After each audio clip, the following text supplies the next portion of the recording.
Assalamualaikum warahmatullahi wabarakatuh.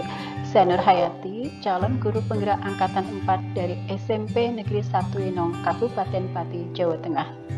Saya akan menyampaikan aksi nyata, yaitu inquiry apresiatif Bagja untuk memperbaiki pembelajaran. Inquiry apresiatif adalah paradigma dan pendekatan yang dipakai sebagai model manajemen perubahan yang fokus pada kekuatan, apa yang telah dimiliki dan apa yang dapat dilakukan. Sedangkan Bagja adalah tahapan untuk melaksanakan inquiry apresiatif yang terdiri dari B. Buat pertanyaan, A. Ambil pelajaran, G. Gali mimpi, C. Jabarkan rencana, dan A adalah atur eksekusi. Inquiry apresiatif dengan tahapan Bagja diharapkan dapat memperbaiki permasalahan pembelajaran di kelas. Contoh permasalahan yang sering saya hadapi adalah banyak siswa yang pasif dalam pembelajaran, bermain sendiri, bahkan mengantuk. Dan ini hampir ada pada setiap pokok bahasan di semester 1, kelas 7, mata pelajaran IPA yang saya ampu. Maka, saya membuat tahapan Bagja yang pertama, yaitu B. Buat pertanyaan. Mengapa banyak siswa yang tidak aktif dalam pembelajaran di kelas 7 semester 1 mata pelajaran IPA? Dan apa yang harus saya lakukan agar siswa aktif dalam pembelajaran? Tindakannya adalah bertanya kepada siswa mengapa mereka tidak aktif. Yang kedua adalah berdiskusi dengan rekan guru untuk mencari model pembelajaran yang menyenangkan dan membuat siswa aktif belajar di semester 2 nanti. Tahap yang kedua yaitu mengambil pelajaran, yaitu model pembelajaran apa yang menyenangkan dan membuat siswa aktif. Kemudian, tindakannya adalah menggali ide untuk membuat model pembelajaran yang menyenangkan dan membuat siswa aktif. Tahap ketiga adalah menggali mimpi.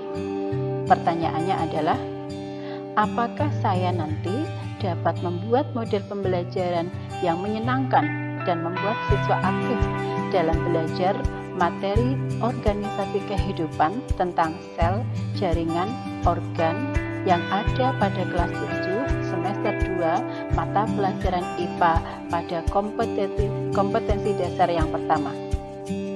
Dan apakah nanti siswa saya senang dan aktif belajar? Tindakannya adalah saya menentukan model pembelajaran yang akan saya pilih, yaitu model tebak gambar. Kemudian membuat indikator keaktifan siswa. Ini adalah mimpi saya, apakah nanti siswa saya akan aktif dalam belajar. Di sini, di sebelah kiri, semua siswa aktif membaca, kemudian mengisi lembar kerja, dan yang sebelah kanan mereka aktif bertanya jawab. Kemudian tahap yang keempat adalah menjabarkan rencana. Pertanyaannya adalah, apakah yang harus saya lakukan untuk membuat model pembelajaran tersebut? Tindakannya adalah mencari gambar tentang sel, jaringan, dan organ untuk dibuat kartu tebak gambar. Kemudian membuat RPP dan membuat lembar pengamatan aktivitas belajar. Karena bagian sel, jaringan, dan organ terlalu kecil, maka perlu dipecah menjadi bagian-bagian yang dibesarkan agar lebih jelas dan dibuat menjadi bentuk kartu bergambar, dan di baliknya adalah ada keterangannya. Ini adalah contoh kartu tebak gambar bagian depan, yaitu bagian sel tentang ribosom. Ini adalah bagian depan kartu ya. Kemudian di bagian belakangnya adalah ditulis keterangan dari gambar tersebut, yaitu ribosom sebagai tempat sintesa protein.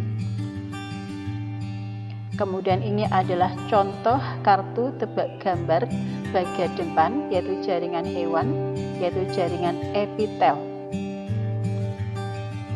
Dan di bagian belakang ditulis keterangan tentang jaringan tersebut, yaitu jaringan epitel berfungsi menutupi jaringan lain, misalnya menutupi permukaan kulit, menutupi lapisan dalam rongga tenggorokan, pembuluh darah, usus, dan lain-lain.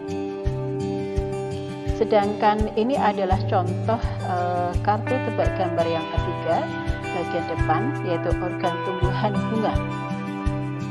Sedangkan di bagian belakangnya adalah keterangan dari gambar tersebut, yaitu bunga sebagai alat perkembangbiakan. Nah, dengan kartu tebak gambar yang saya siapkan, diharapkan nanti siswa itu akan aktif dalam belajar. Mereka tidak hanya mendengarkan keterangan dari guru, tetapi melakukan aktivitas belajar, yaitu bermain tebak-tebakan gambar dengan teman-temannya di dalam kelompoknya. Nah, dengan model tebak gambar ini diharapkan proses pembelajaran menjadi lebih menyenangkan dan siswa menjadi lebih aktif. Tahap yang kelima yaitu mengatur eksekusi. Pertanyaannya adalah bagaimana agar model tebak gambar dapat terlaksana dengan baik? Tentu saja saya akan melaksanakan model tebak gambar dengan sebaik mungkin, kemudian memotivasi siswa agar aktif dan menilai keaktifan belajar mereka. Kesimpulan, penggunaan model pembelajaran tebak gambar pada materi organisasi kehidupan tentang sel, jaringan, dan organ diharapkan dapat meningkatkan keaktifan siswa dalam belajar mata pelajaran IPA kelas 7 semester 2. Itulah rencana tahapan inquiry apresiatif Bagja yang akan saya lakukan di semester 2 nanti. Terima kasih. Assalamualaikum warahmatullahi wabarakatuh. Salam guru penggerak.